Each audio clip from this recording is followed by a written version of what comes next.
Good, good. For those of you who don't know me, my name is James Smith, and I serve on the Leadership Council here at Centers for Spiritual Living.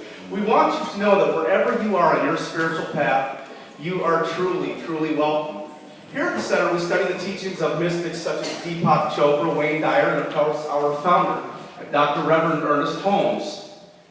If you're here for the first time today, or you haven't heard from us for a while, it may be that your information with us is not current. Please take a moment to fill out a connection card. Okay?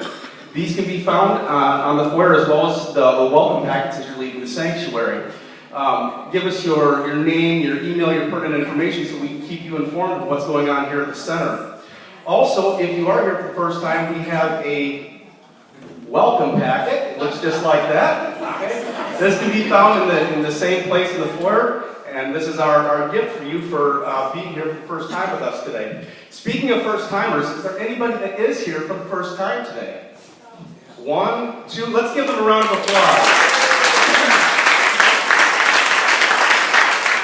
At this point, we would like to bestow a blessing on our first-timers as well as on each other. So stand with me as we say, welcome to the Center for Spiritual Living. We know who you truly are. You are the spiritual image and the likeness of God. We appreciate you. We love you. And we thank God for you. Welcome to the Center. Let's take a moment to thank one another.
Goodness, I can feel the love, can you? Good morning, everyone. Let's continue to share love while we find our seats again. Get a phone number, connect on Facebook. Promise to go have lunch. I know you guys do that a lot. It's a good thing. We love the fellowship. You guys know we have a potluck today, right? You saw it on the way in?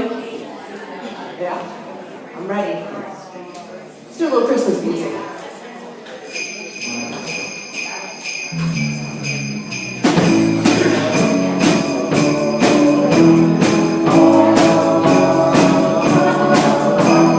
Rolling around the Christmas tree and the Christmas party hop. Mistletoe hung where you can see every couple tries to stop. Running around Christmas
I'm John Coriel, one of your licensed practitioners here at the Center, and it's good to have you all here this morning. We have a reading this morning from Ernest Holmes Speaks, a book by that title, Chapter 1, A Brave New World. There was a time when a man was so convinced that the world was round that he was determined to prove it. Columbus felt that if the world was round, that it could be circumnavigated. Superstition, ignorance, and fear surrounded him. Yet there were a few adventurous souls who dared to finance his expedition. For they had caught the vision from him because of his certainty. One man's courage and persistency backed by an inner vision that made it possible to discover a new world. Long before Columbus, another man came to some far-reaching conclusions. By some inner awareness or spiritual conviction, Jesus had come to believe that every person is a spiritual being, living in a spiritual universe. He had come to believe that there is a center in every person that is as perfect as that life that gave us birth. It is no wonder that he brought down the anathema of his age, that he was labeled as one worse than a heretic, blasphemous. But so great was his conviction that he set sail on a voyage of self-discovery that changed the whole course of human experience. He opened up a new territory where few people had been, the discovery of our direct and intimate relationship with God, the Creator. Join me now in prayer as we turn within into that wonderful innerness that is within each one of us, that infiniteness that is there for us wherever we call upon it and bring it forth. So we just recognize right here and right now that this celebration today and the coming together of like minds, we just celebrate it and give thanks for it. A wonderful outpouring of good and coming about in just the perfect divine way, just as it should. And we can just smile and be happy and say, thank you, God, thank you, thank you, thank you. Because we know that to be so, we say, and so it is. And right now, let us welcome up our wonderful Reverend lady who put on a marvelous party yesterday, didn't she? Rev Shell. It was a wonderful party. If you guys didn't make it, I'm so sorry. For those of you that did make it, I'm so glad you did. And for those of you that didn't make it, we'll tell you all about it so you won't miss the next one for sure. Special thanks to Patrick and Stephen for opening up their home for us. My house is little tiny, and it's a great house. Maybe next year. Maybe we'll have the kitchen redone next year, honey. We'll have that bathroom, done. We'll have the patio done, and then we can put tents up in the backyard, and then it would work. Right opposite the backhoe. That's right. That's our yard. So something's happened with our slides. Poor JD back there. He works so hard every morning. So just so you all know how much work this guy does. And Mark, not taking anything away from Mark, but poor JD's been running around here since 9 o'clock this morning, and he was here yesterday because our recording device bit the dust. Which is okay because Vicki, as I told you a few weeks back, donated 2 brand new computers for the sound area. And we've been wanting to get over to digital sound, make the shift over to, so we downloaded Audacity and we have all the tools in place. We haven't quite figured it out yet, but JD kind of had to yesterday. And he did. So this is good.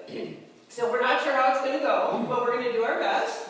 And then he comes in this morning and got everything set up. Everything was ready. Right before we're supposed to go on, the computer decided to update itself. and it said, 16 minutes to go, and JD's back there going, ah! And in the meantime, we knew that I had to add 2 more slides to this show, so I'm adding the slides, and it comes back and we have no pictures. So if things look strangely blank, that's why. For some reason, all the pictures are That's okay, we will make it. This is going to be an adventure anyway, because this takes courage to come up here and do this right now because I'm really sleepy. This was a very big party last night. So. Somebody stayed too late. Oh, no, Nancy, we had fun. Nancy, we had fun. So, a life of integrity continues, because that's our theme for this month, a life of integrity, right? So that continues today with courage. So what have I been doing? I've been looking up the definitions. So we're going to start there like I have been doing. According to the dictionary, courage is mental or moral strength. There's that word moral again. Isn't that interesting? Mental or moral strength to venture, persevere, and withstand danger, fear, or difficulty. So that's one definition. Of course, then I went and found some more definitions of it as well, because I didn't like this one. Now, in this same dictionary, they had breakdowns for like children. So it uses smaller words and things that they could identify with better, which I thought was pretty cool. So the kids' definition of courage was strength of mind to carry on in spite of danger or difficulty. I like that a whole lot better. That's just terrific. But then I looked at the root of the word, where it came from. Courage's source is Middle English. Courage? Courage? Would that be right, David? Sounds good to me. The heart as a source of feelings, spirit, and confidence. That definition of courage is getting closer to me. That's pretty nifty. The heart as a source of feelings, spirit, and confidence. To me, our heart is our connection to the divine. What we feel in our heart, when we move from our heart, we're moving from a space of the divine. So I like this definition of courage. So you know what I did. We have what now? Rev Shell definition of courage. Courage by Rev Shell. Consistently living a heart-centered life would take courage. Consistently living a heart-centered life takes great courage. And to me, that's what courage is. It's consistently living from your heart, consistently living our truth, consistently living from God. Okay? So let's take a look at this. From today's reading. I loved today's reading. When I found that, I thought it was the coolest thing. Columbus and Jesus in the same reading. That's kind of nifty. One man's courage and persistency, backed by an interior vision, made it possible to discover a new world. You're no different. You're no different. Your courage and persistency, backed by an interior vision, will create a whole new world for each one of us. As we open up to the vision that's inside, that's seeking to emerge, as we give it permission to emerge with courage, a whole new world is unveiled for us. I love the way that Mary Morrissey does visioning. Their question is that you ponder for Mary Morrissey with visioning, it's, what would I love? What would I love? And that's a different question than we're normally asked in life. Not what will make me money, not what can I do based on the resources that I have, what would I love? And you know you've hit it when you think about it and you go, oh, that's life. That's what life feels like, seeking to emerge. That's so awesome. That's what you want. And most often, that, as it's emerging, is so different than the life that we're in, that it's stinking scary. So it takes courage to move towards that, because it means releasing things that are currently in our life and probably have been for a while. But those things that are in our life, that are consistent and whatever, keep us small. So let's release that with courage, with great courage. But so great was his conviction that he set sail on a voyage of self-discovery that changed the whole course of human experience. This is the first time I've heard Jesus referred to as in these kinds of terms, and I loved it.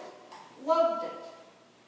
He opened up a new territory where few people had been, the discovery of our direct and intimate relationship with God the Creator. Jesus was the way shower. He was the example. He wasn't the exception. All of us have this within us.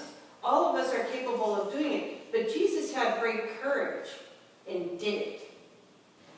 He lived a heart-centered life. He lived a completely heart-centered life with great conviction and great courage. So I invite us all to do the same.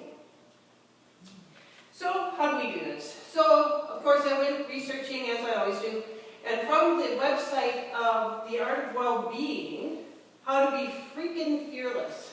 I love that. 4 steps to cultivating courage. I have no idea how that name would be pronounced. And the article was hilarious. It was definitely written in people speak. There was cursing all over the place. There were, it was awesome. So, the massive men lead lives of quiet desperation and then go to the grave with the song still in them. That was by Thoreau from Walden, and that's how we opened up the article, and that's how I knew that this was the article for me. The massive men lead lives of quiet desperation and go to the grave with the song still in them. Let's not do that. Let's definitely not do that. And to not do that takes courage.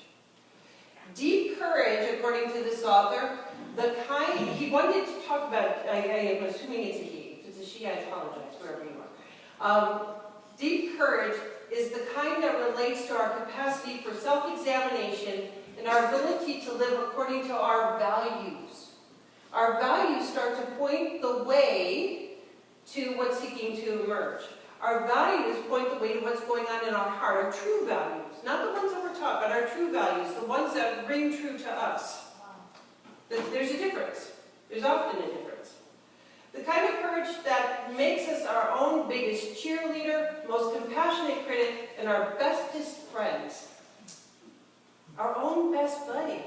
I would love to be my own best buddy. That's something to work towards. Maybe not. Maybe it's just something to allow. You know? We need courage to become more of ourselves in life because it's scary being yourself. When we're ourselves, we become vulnerable. We generally live from something. There's lots of studies that's been done on this. The noble purpose was what I studied when I was in ministerial school. And we've done a couple classes in the noble purpose. And the idea of the noble purpose was that we're born into this world, and then well-meaning adults, it's very much like the work that we're going to be doing with the shadow. And the well-meaning adults correct us or help us to be socially proper, and we develop an idea of who we are that's separate from who we are. And what happens is that we want to protect and preserve the usness that we are. So we build an outer layer. I always think of like a peanut M&M. So the peanut, think of a little peanut. The peanut is us as a child.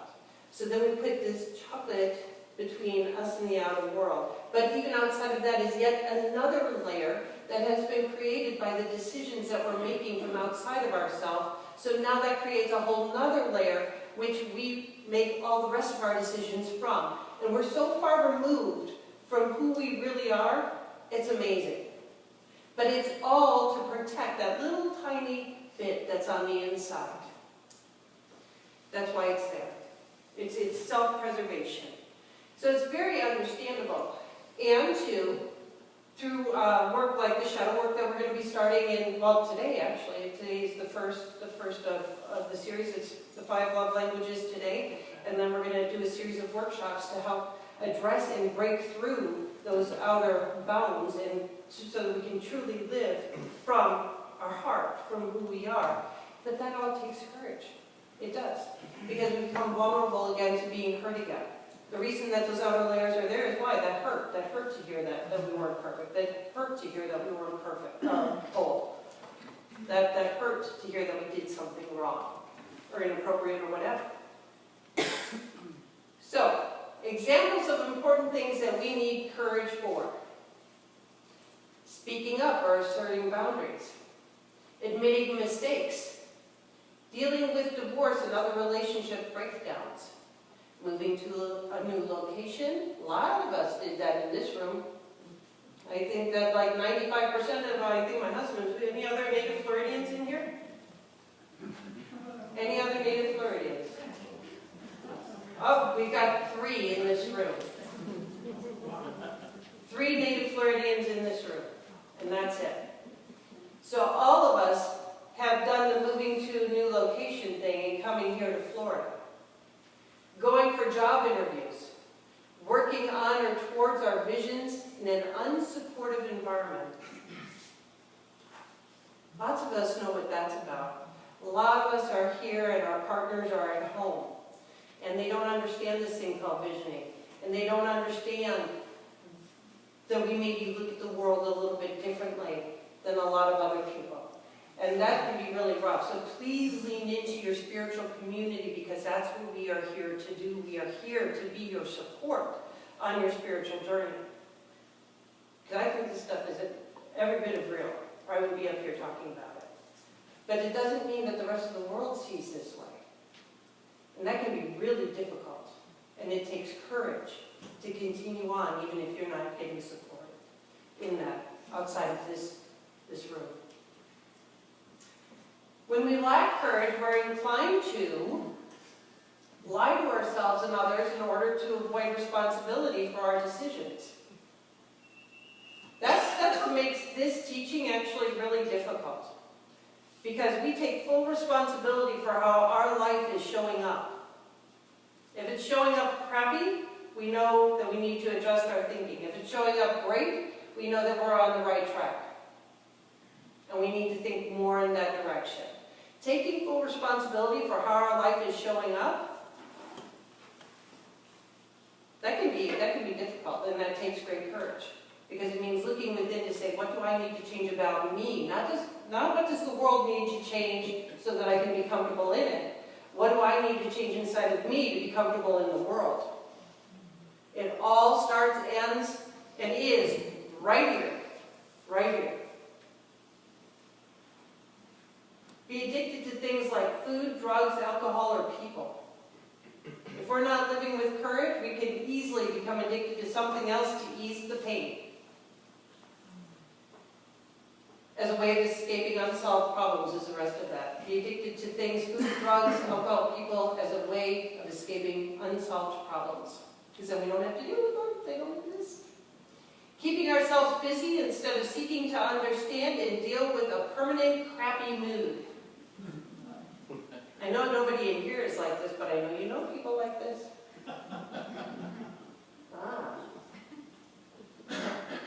What a sad way to live, huh? That's slowly dying, if you ask me. Maybe quickly dying. We need courage before we can be passionate, truthful, and confident. Courage is the enabler of all other virtues. I love that. I love that.